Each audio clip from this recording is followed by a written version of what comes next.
Presiden Prabowo melakukan lawatan ke Amerika pasca kunjungan ke Tiongkok. Di Amerika, Prabowo bertemu dengan Presiden Joe Biden untuk membahas berbagai hal strategis bagi kedua negara.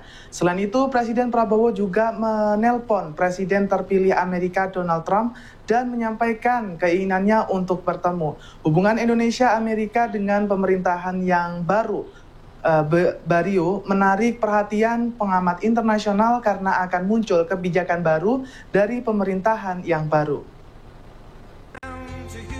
Dengan kemenangan Donald Trump dalam Pilpres Amerika Serikat, maka sebagai mitra dagang dekat Tiongkok dan juga mitra strategis komprehensif bagi Tiongkok maupun Amerika Serikat, Indonesia di bawah Prabowo Subianto berada dalam posisi sulit. Trump may push them to try to explicitly decide which superpower to align themselves with, which is something that none of the major Southeast Asian countries other than the Philippines is not in line with Indonesia's historical commitment to non-alignment and to having many friends and few enemies. Pada saat yang sama, penekanan Trump pada hubungan pribadi dengan pemimpin negara lain bisa mendekatkan kedua negara. Yes, sir. Everything good? Yes, sir. And I also had the honor of hosting Mr. Jared Kushner, and I hope to keep in touch with him. That's good. Well, whenever you're around, you let me know, and I'd like to also get to your country sometime. It's incredible, the job that you're doing is incredible. Apalagi dengan latar belakang militer Prabowo. Trump kind of like former military,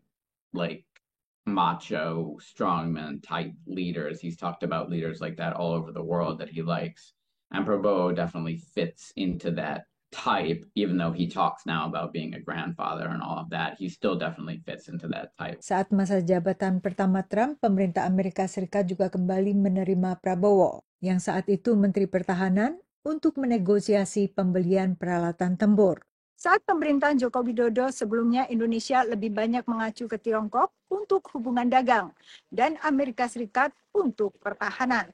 Pemerintahan Republik Indonesia di bawah Prabowo Subianto belum genap sebulan, tapi sejumlah langkah pendekatan telah dilakukan Prabowo, tak hanya ke Tiongkok, tapi juga ke Rusia lewat forum BRICS.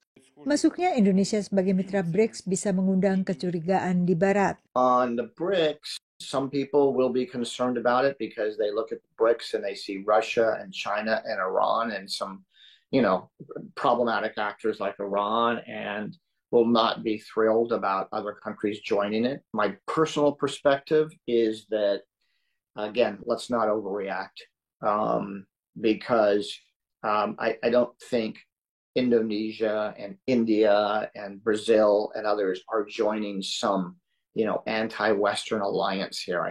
Pada saat yang sama, Indonesia juga tetap aktif berhubungan dengan Barat, termasuk secara bilateral maupun forum seperti APEC dan G20. What matters more is ensuring a good substantive relationship between the United States and Indonesia. And that can happen at the same time that there's a good substantive and positive relationship between Indonesia and China. No problem. Satu yang tetap bisa mendekatkan Indonesia dengan Amerika adalah klaim teritorial Tiongkok atas Laut Cina Selatan, yang tumpang tindih dengan zona ekonomi eksklusif Indonesia di Laut Natuna Utara.